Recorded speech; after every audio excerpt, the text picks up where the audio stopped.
two mechanisms or two processes for reabsorption. One is going to happen whether there's any direction or pus hanging around, and that's unregulated reabsorption.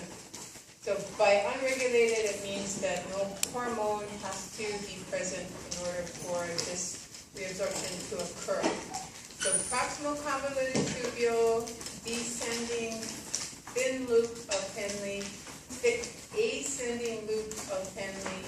You're going to have passive, well, it's secondary active transport, but apically it's all passive coming in, and then active or secondary active going out. No hormone is binding to a receptor on these cells to tell us like a messenger to upregulate something and cause the reabsorption to occur. So most of what is being reabsorbed has to have a transporter on the apical plasma membrane. That your book is calling the luminal membrane. So it's apical, it's the most superficial. Without a transporter, it's not getting through. So metabolic wastes, you're not going to have a transport mechanism for them because you want them to go out.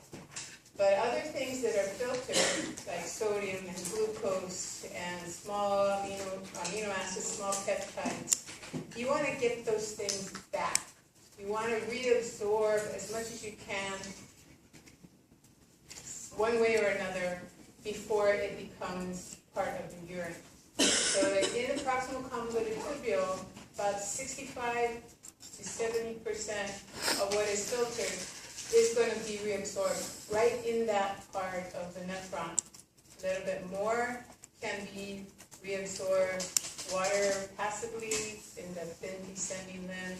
And then you have these NKCC transporters, sodium, potassium, and 2 chlorides, pumping things into the cell and then various mechanisms to get it out into the interstitium. Those are not being told to function by a hormone.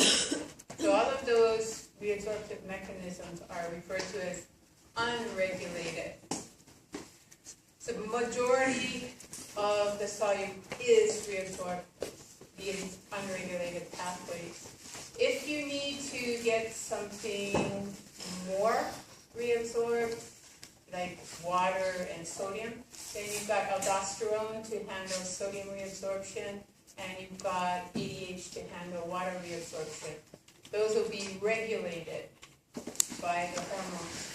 And that will occur later in the distal convoluted tubule. It's connecting system and collecting ducts. The tight junctions here are, as we mentioned in the GI system, not really so tight as you would like to think, as they are supposed to be by their name. There are things that can go paracellularly and get reabsorbed in that fashion, but they've got to be pretty small. They've got to be able to get pulled with water through the tight junction, or they've got to be small enough to get through due to some charge attraction that's out here in the interstitial fluid. If you want to learn about that, you got to go to 401. We're not going to cover it in this class. And you're going to have several pages just about that to learn. Okay, so most of what is occurring for reabsorption is going through the cell. It is unregulated reabsorption, but it is specific reabsorption. If you don't have a transporter, you don't get it reabsorbed. So apically, there has to be a transport mechanism. Once it gets into the cell, then it could leave through a channel diffusing down its concentration gradient, could be exchanged for something else. All of that is happening either laterally, so between cells, or on the basal side of the cell, on the interstitial side of the cell. So we've got a huge surface area to get things out, but we've got a restricted surface area to get things in. But if you remember a proximal convoluted tubule, it has brush border. It has tall microvilli, which increases the surface area of the apical plasma membrane, and that will then increase the surface area for the reabsorption. So it goes through the apical plasma membrane, then out basal or laterally into the interstitial fluid, and then it will get into the blood based on concentration gradients that are in the peritubular capillary or the basa recta. We're going to learn shortly that while our nephron has a counter current flow in the loop of Henle, we've got blood vessels going counter to both sides of the loop of Henle. So as the fluid descends through from the PCT into the thin descending limb, the blood is going in the opposite direction. You've got opposite concentration gradients running in the blood vessel and the tubular lumen. On the ascending side, the blood vessels are going down, so we've got a countercurrent mechanism there. So there's concentration gradients develop in the kidney interstitium, and the cells then equilibrate with that interstitial fluid. So based on how much solute and water come out at various levels of the cortex and medulla, you're going to have different interstitial osmolarities. The cells will equilibrate with the interstitial fluid for their osmolarity. We talk about cells operating at 300 milliosmoles. These kidney cells cannot do that because we have to be able to concentrate the urine. We have to have a gradient of osmolarity in the interstitium in order to get the water reabsorbed to concentrate urine. And the cells, if they didn't have a capability to equilibrate with the osmolarity, they would just get dehydrated and die. So we have these cells that can pump ions in and out. There are certain parts of the nephron that have fluids that are at 100 milliosmoles, which is hypotonic to the cell. So those would be expanding and exploding. They would die if they couldn't equilibrate their osmolarity with that 100 milliosmoles. So what they do is pump ions out. So their interstitial concentration equilibrates with the 100 milliosmoles.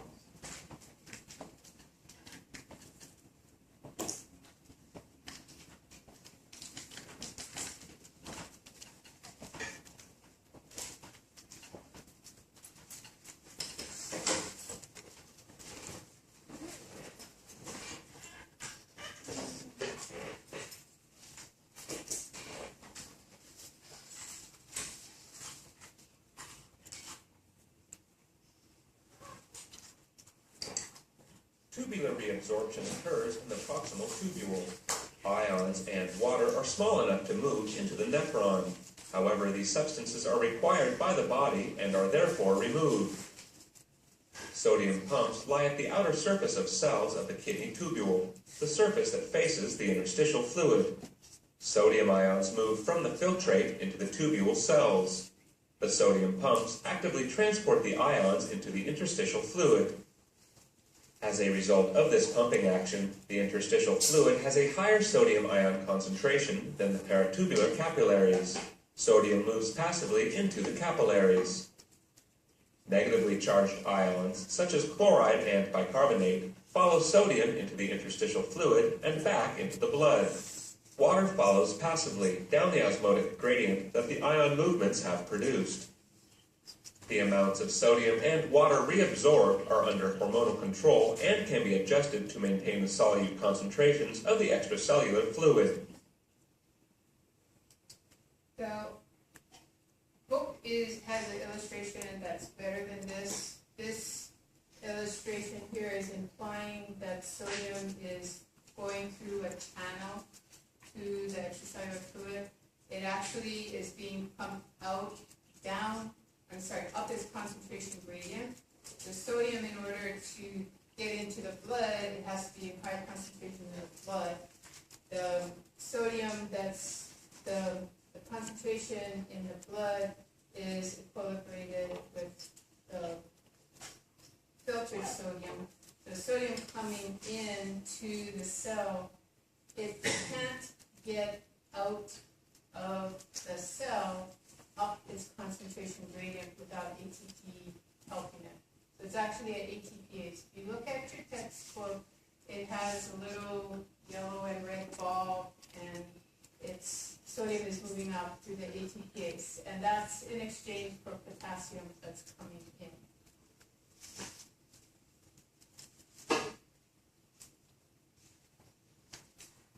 So it's a sodium-potassium ATPase that is going to put sodium into the interstitial fluid at a high enough rate so that the interstitial fluid gets a higher sodium concentration than the blood, so the sodium can then diffuse into the bloodstream.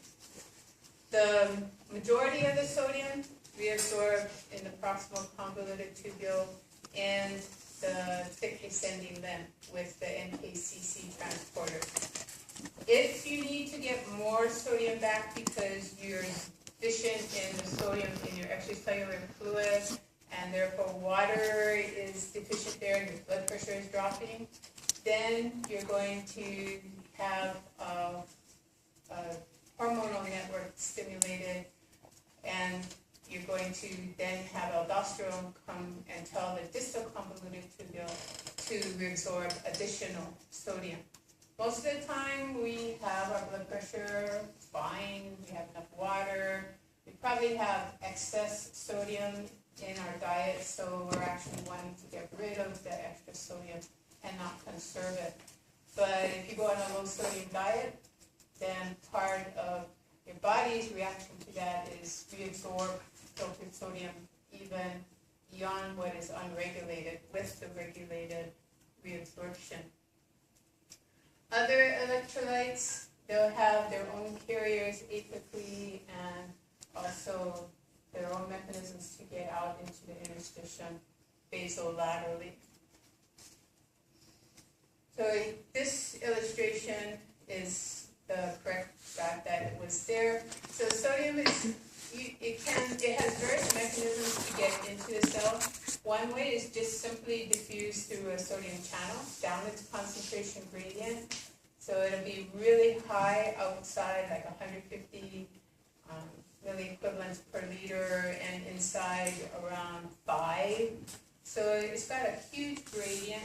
It's also attracted to the negative charges in the cell, just like we talked about last semester. So it gets into the cell, or it might have a transporter that will bring glucose along with it. So sodium and glucose can be reabsorbed together. Can be exchanged for the hydrogen ion in some parts of the nephron.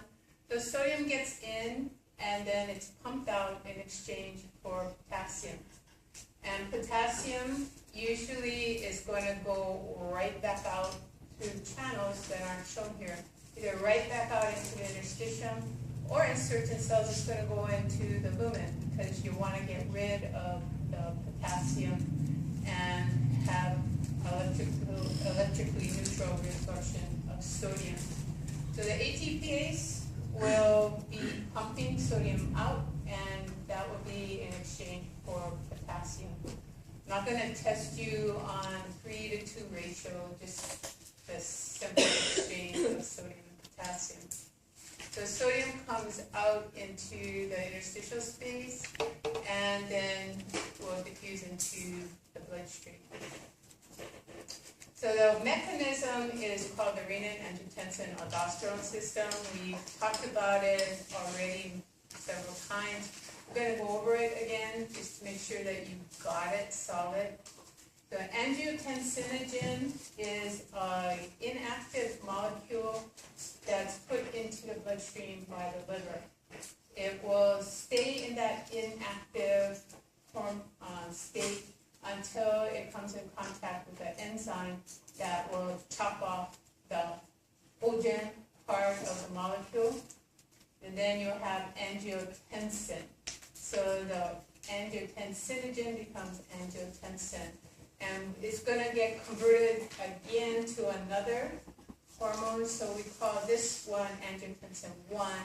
The second one is going to be angiotensin 2. The angiotensin 1 doesn't do anything that we know of right now. Maybe more advanced research is talking about what angiotensin 1 does by itself. But for this purposes, as far as I know, nobody knows of a specific thing that angiotensin 1 does. But as it goes through the lungs, it's going to come in contact with a second enzyme called angiotensin converting enzyme, or ACE for short. So ACE for short. The converting enzyme in the lungs will change angiotensin 1 into angiotensin 2. Angiotensin 2 has power.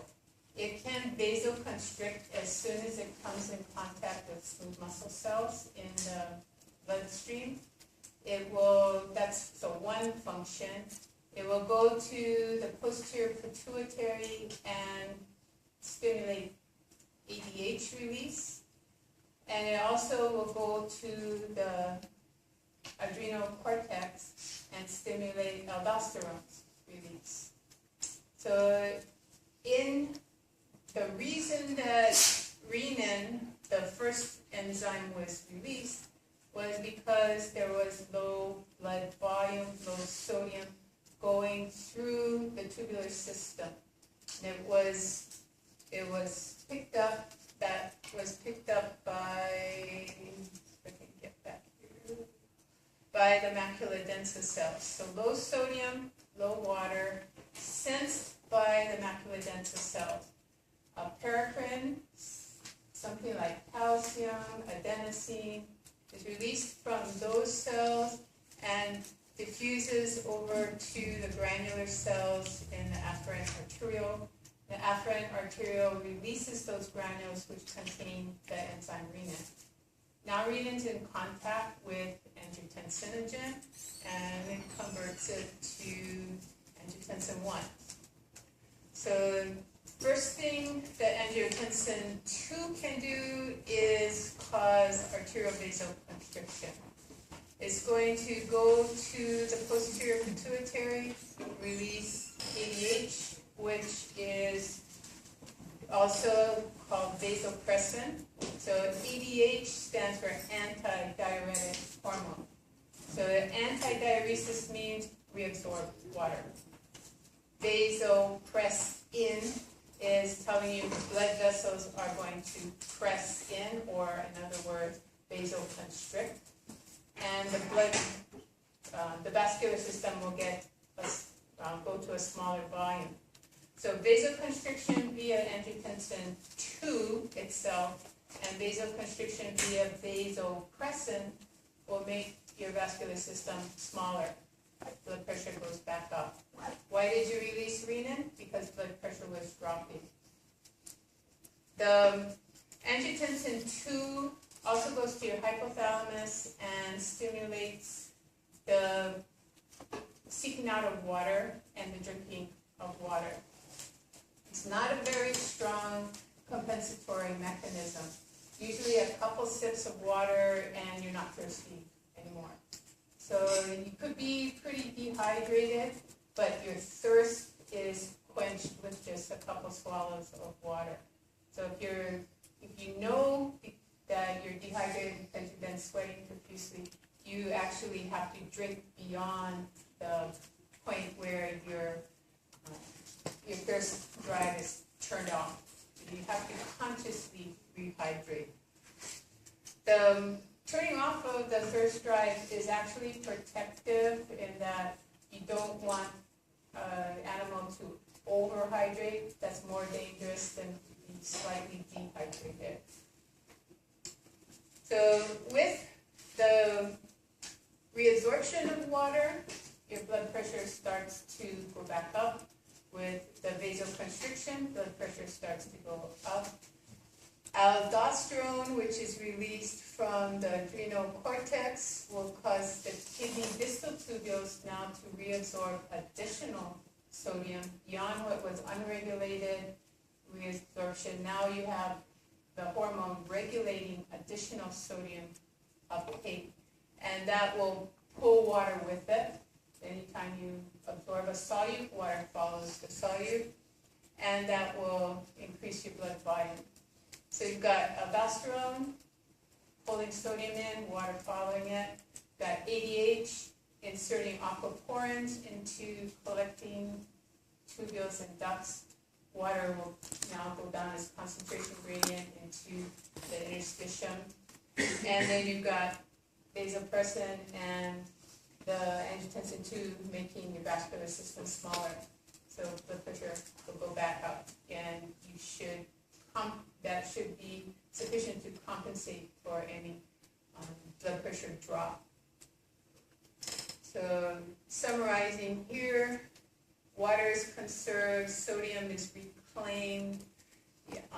So conserved meaning you're filtering it, yes, but you're getting it back by reabsorption.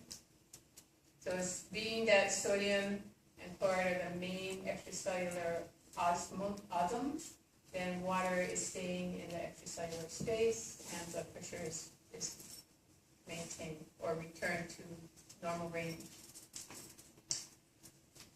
Also, proximal convoluted tubule is where glucose is primarily reabsorbed. As long as you are under 200 milligrams per deciliter in your glucose concentration in your blood, 100% of all your filtered glucose will be reabsorbed. Nothing will appear in the urine. Your book talks about a predicted renal threshold for glucose. This is a mathematical equation based on the fact that we know what the transport capabilities of the nephrons are, and we know that the nephrons are capable of reabsorbing 375 milligrams of glucose per minute. We know what a normal GFR is, and that's 125 mLs per minute. If we divide the transport mass by the GFR, we get the predicted renal threshold, and that's 300 milligrams of glucose per 100 ml per deciliter.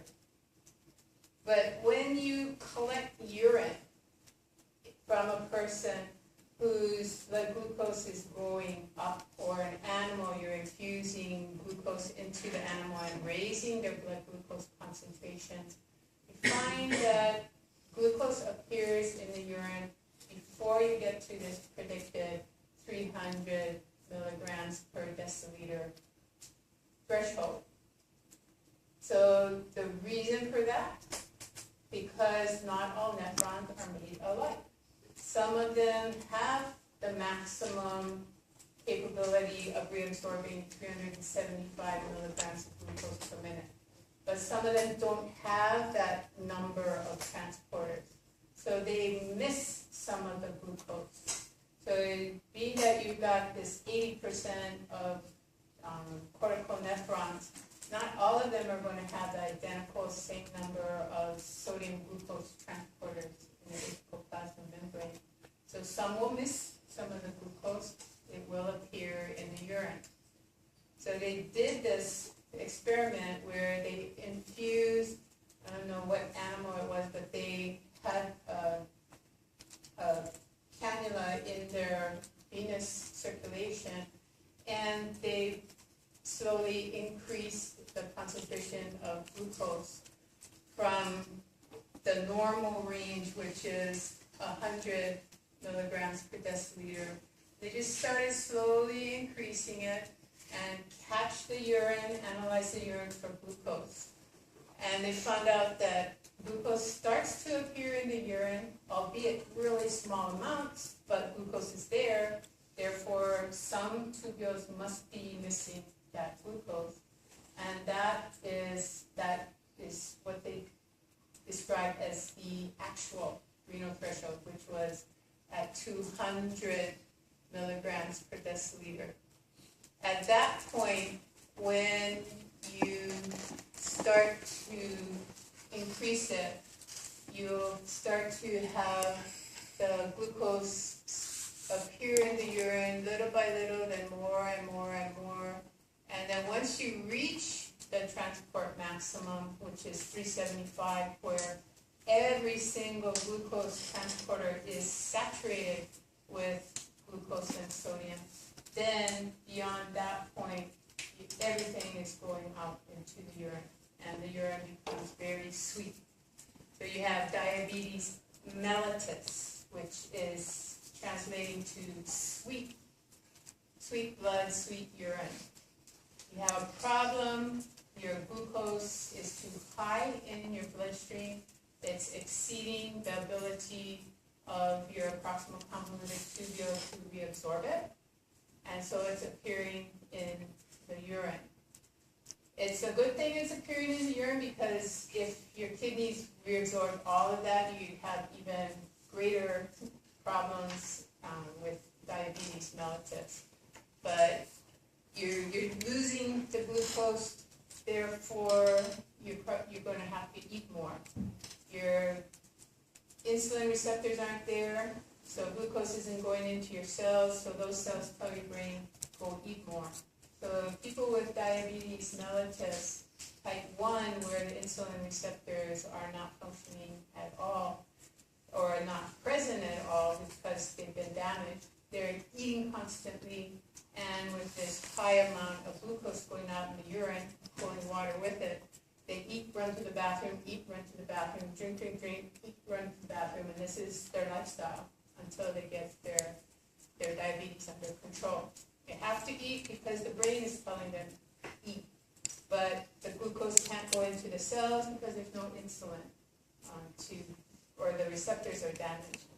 And so the glucose builds up, it is filtered, pulls water with it, and it exceeds what the PCT can reabsorb, so it will go out in the urine and pull water with it. And so you have what's called polyuria, meaning a lot of water coming out in the urine.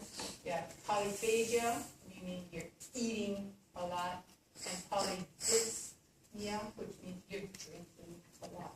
Those are the classic signs of type 1 diabetes. So water reabsorption, yes? On the previous slide, the post-it have predicted renal threshold as tubular maximum times GFR. It's wrong. That's wrong. Yeah. I'm sorry, I forgot to mention that. When I saw that on the PowerPoints, if you do the math, it doesn't work. You're not going to come out with 300. If you take the transport max and divide it by GFR, then you'll come out with 300. So, and the textbook kind of talks around it, but the textbook's not exactly right either, and the PowerPoints are absolutely wrong. So yeah, it's not times, it's divided by. I forgot that the purple is for me to remind me to mention that it was incorrect. Okay, thank you for asking that question, very important. Okay, so reabsorption of water, you need to have a channel for water to move quickly. It can go through the plasma membrane, but it tumbles through the plasma membrane. It goes through channels for ions, but that's not allowing for a lot of water to move very quickly. So what your cells have are special channels that are designed for water to move all by itself. And these are called aquaporins. If you were in lab last semester, you were playing around with the red blood cells. You put the red blood cells into solutions that were highly permeable to they had a solute that was highly permeable to the red blood cell plasma membrane. And the red blood cell lysed in 1 or 2 seconds. That is because whatever that solute is went into the red blood cell and changed the concentration in the red blood cell so that there was a gradient for water to enter. And the red blood cell swelled up so fast that it burst. The red blood cell has capabilities to move solute back out, but what the substance did was move in too fast, pulled too much water in, and the cells burst. That was an experiment being done by a guy who was smart enough to think water must have its own channel. Let's look for the water channels. When he found it in the red blood cell, he named it an aquaporin and got $1 million Nobel Prize for that. So something simple as what you do for a semester is good enough to get $1 million Nobel Prize. Pretty cool. Okay, after that he looked for other aquaporins in other cells, and so did other people start seeking out other aquaporins, maybe hoping they get another Nobel Prize. And I think the last time I counted or did any research was they're up to 21 or 27 different types of aquaporins. Some are always there in plasma membranes, like the red blood cells. They always have aquaporins there.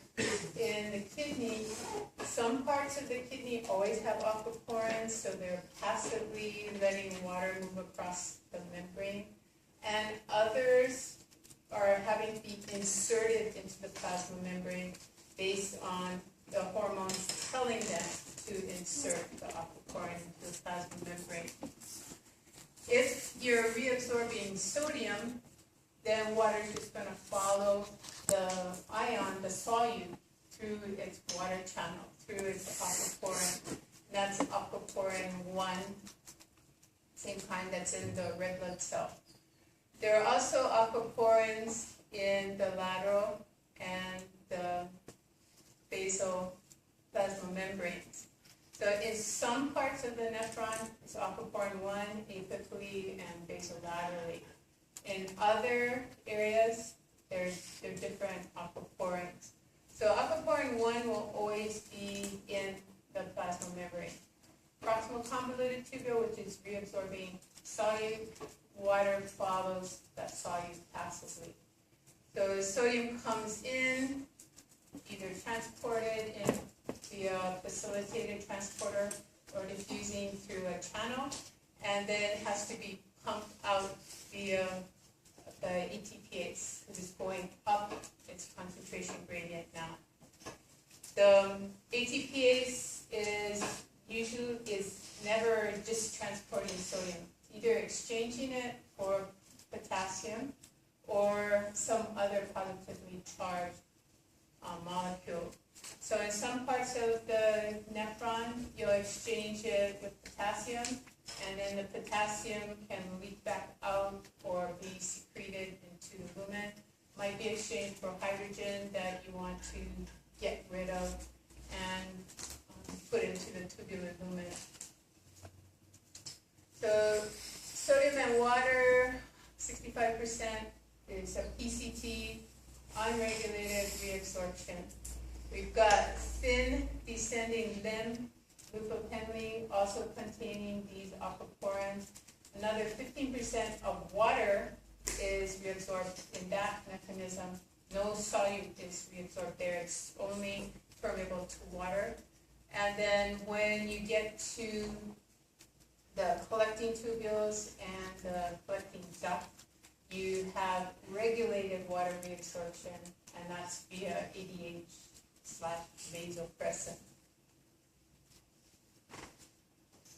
The GFR, glomerular filtration rate, that things are being filtered at the glomerular capillaries.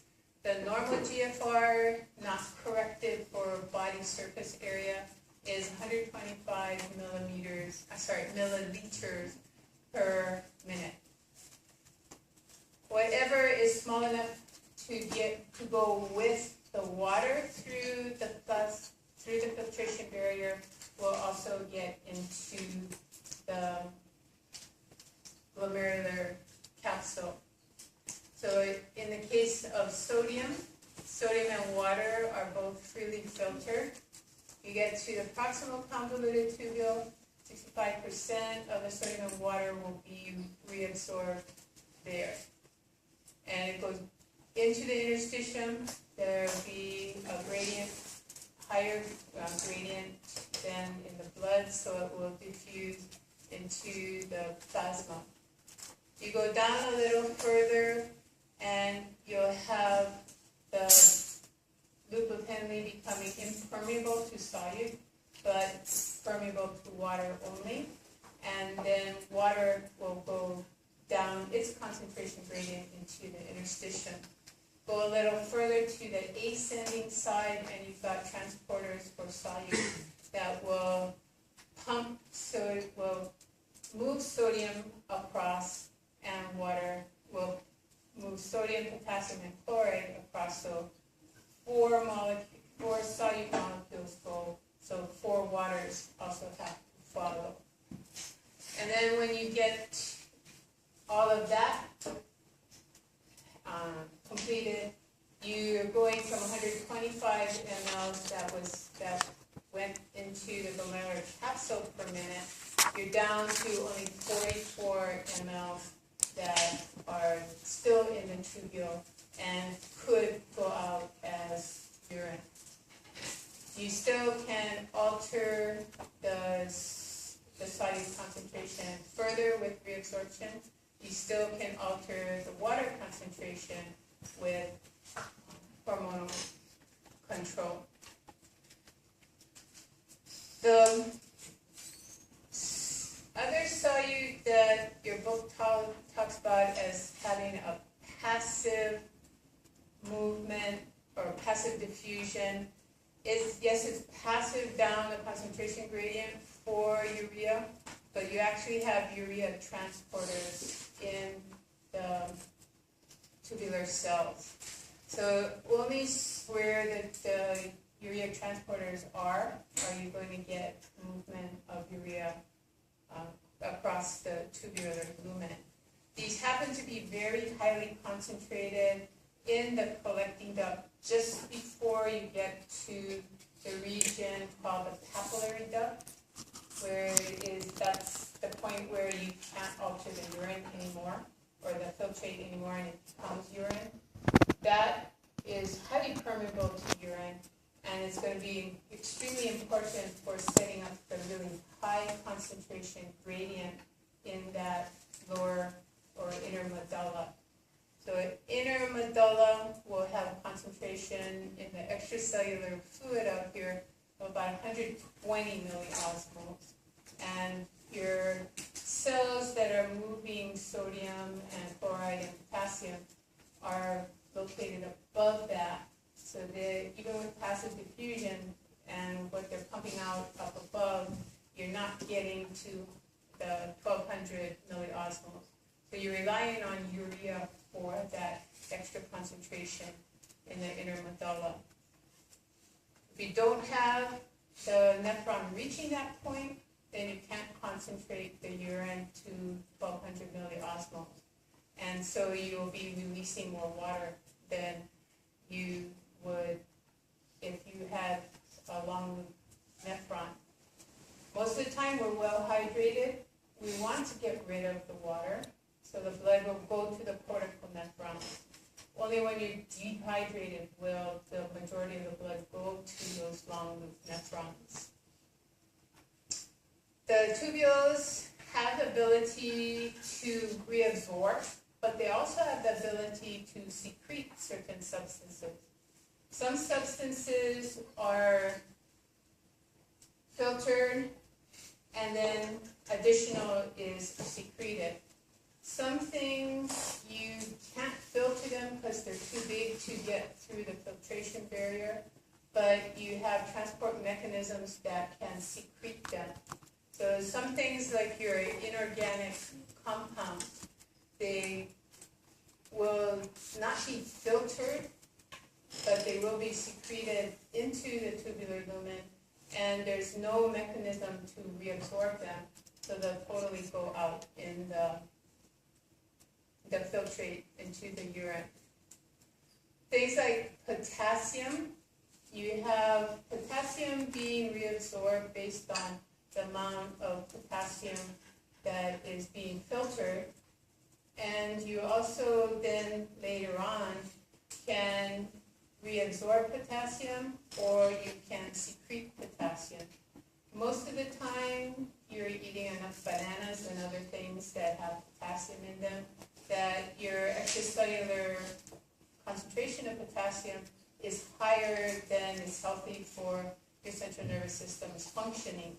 So you get rid of that excess potassium.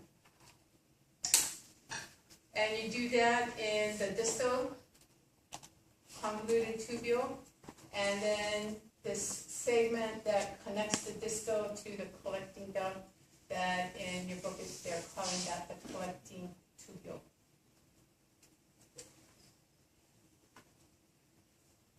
So potassium can be secreted. How do you get potassium into the lumen? It's got to be pumped into the cell with the sodium-potassium ATPase. So sodium is excreted, or is moved out of the cell, and potassium is brought into the cell. And then you've got channels that will allow potassium to passively diffuse out. Some potassium is going to diffuse out basolaterally. It's going to go right back in here and then get pumped back into the cell. But some of the potassium will leak out into the tubular lumen and then will get excreted. So you have a mechanism to get rid of your excess potassium. This is done in cells in the distal convoluted tubule and collecting tubule and early collecting duct that are called principal cells. So we're going to talk about principal cells, A cells, and B cells. They're not the same things. Principal cells handle sodium and potassium, some other ions. The A cells and B cells handle acids and base. And I mentioned that before, that luckily the A cells handle acids, so A, and then the B cells handle base. And that's chapter 15. Sodium goes down. Sodium is most critical for your blood pressure. Keep sodium in its normal concentrations in the blood. Keep water in the vascular system. Your blood pressure is in the normal range. You lose the sodium, then water is going to diffuse out into the tissues, or it's going to be filtered at the kidneys and gotten rid of. So you need to have a mechanism to get the sodium back. The macula densa cells look at sodium, and if sodium is low, then they stimulate renin release via paracrines. Renin will activate angiotensin 1, or angiotensinogen to angiotensin 1. The lungs activate angiotensin 1 to angiotensin 2. Angiotensin 2 goes to the adrenal cortex and causes aldosterone to be released. Aldosterone goes back to the kidney and tells the kidney to reabsorb additional sodium. Sodium reabsorption of water follows passively. So urinary excretion of sodium goes down. But in order for you to reabsorb the sodium and keep electrical neutrality, you're going to be secreting potassium into the tubular fluid. So potassium secretion goes up and urinary excretion of potassium goes up. So if you've got a real problem with the ability to keep sodium in your extracellular fluid, the more sodium that you reabsorb, the more potassium you have to secrete. to get the sodium back and keep your blood pressure at the right level so your brain is getting adequate nutrition and oxygen. So losing a lot of potassium, you will have a problem with excitable cells now having a gradient for potassium to leave their intercellular space. So as potassium leaks out faster, the cells hyperpolarize and central nervous system starts to get depressed. It's less responsive. So less excitable, you're going to be confused, slow reaction time, everything that your central nervous system runs, like your body, is going to slow down in its capabilities of responding. It sucks. So you got those symptoms. You go to the doctor. Doctor figures out what's going on and makes the correction. Okay, not a user-friendly table, but take a look at it. It's got good information there. On the reabsorption side, it's talking about sodium. 67% of the sodium is going to be reabsorbed without hormonal input at all. And then it's going to have additional sodium reabsorbed, and that's going to happen in the proximal convoluted tubule and the thick ascending limb.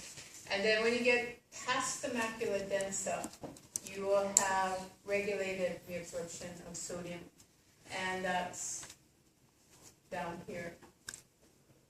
And that's controlled by the hormone aldosterone. Glucose and amino acids passively reabsorb, actually secondary active transport, but for your purposes, it's not being run by ATP, so it's a passive apical absorption. The phosphate is very important for acid-base regulation.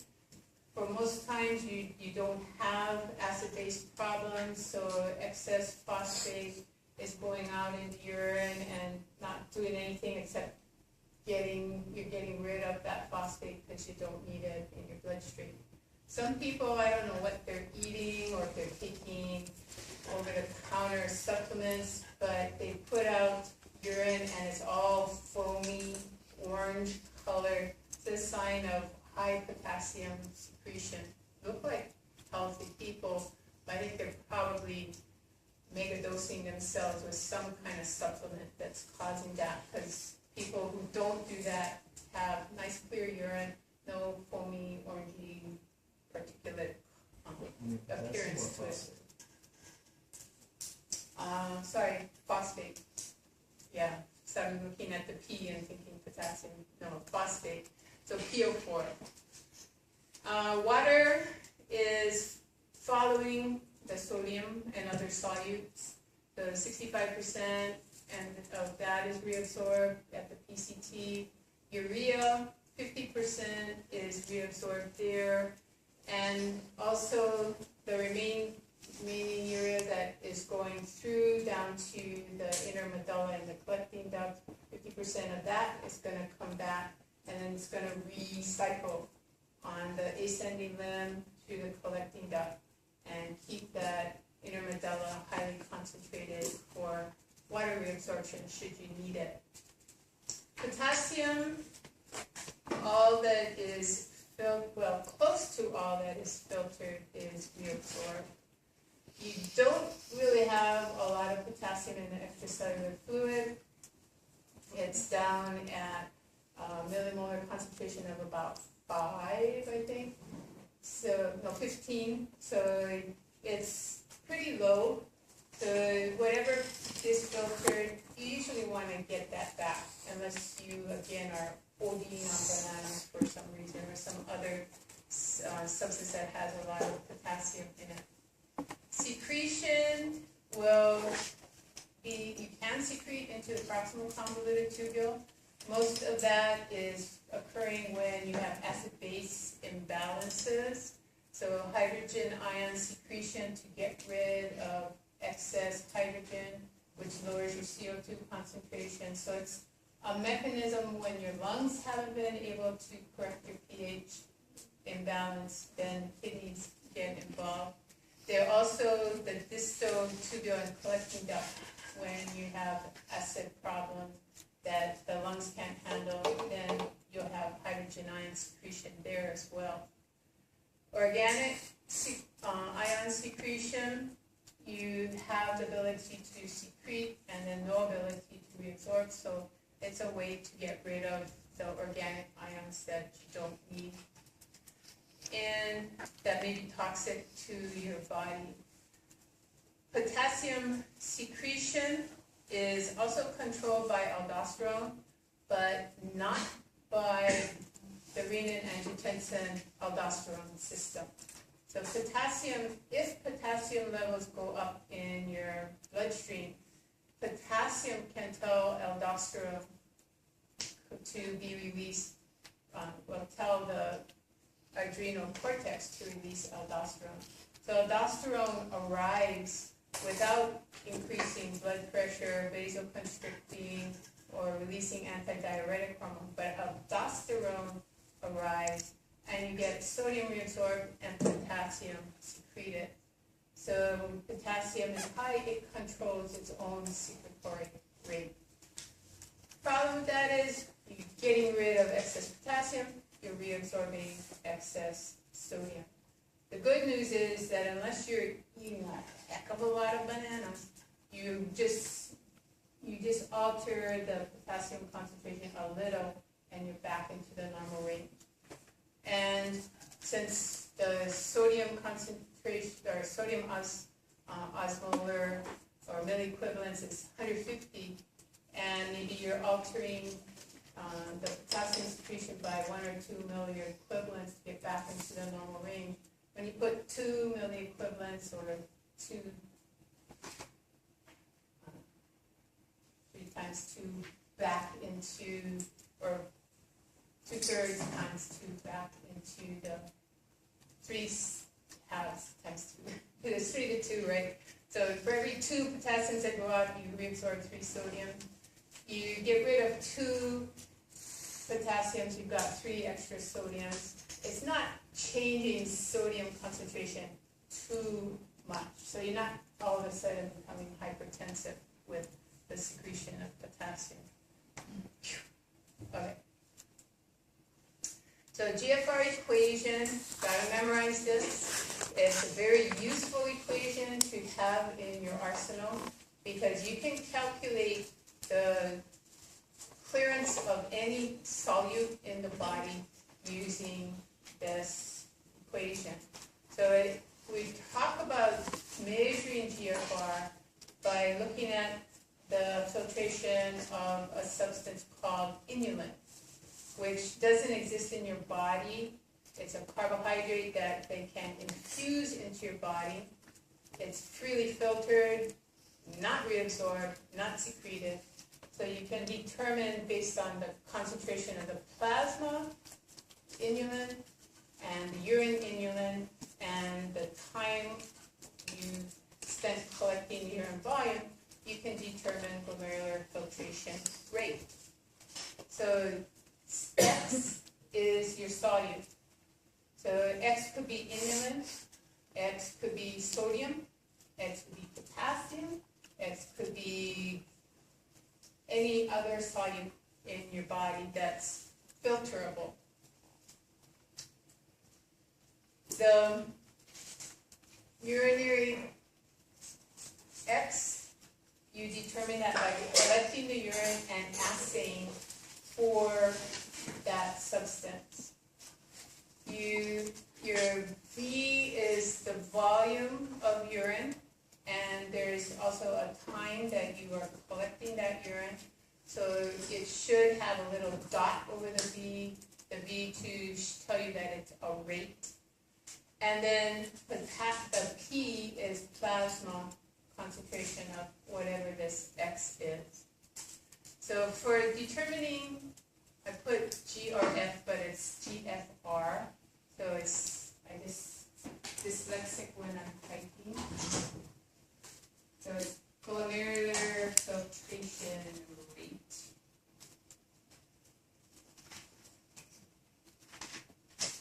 said anything yesterday.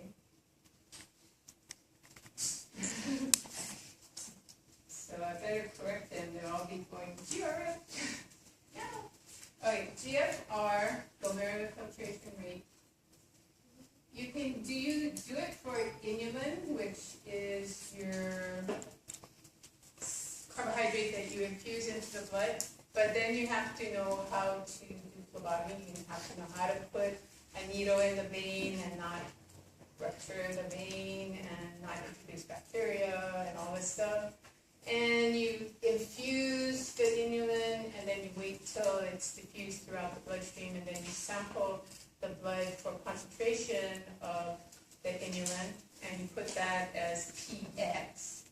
And then you wait a period of time and you collect the urine. You have start time and end time for urine collection, that volume that comes out, and you look at the concentration of inulin in the urine, and then put urine inulin up in the top, multiplied by the flow rate, which is volume per time, usually volume per minute, or volume per day, or something like that. And then you calculate GFR. If you don't have the training to stick needles in people, you use a substance that is naturally produced in the body, and that's creatinine, which is a byproduct of muscle metabolism. So creatine in the muscles becomes creatinine as a waste product in the plasma. It's filtered at the kidneys.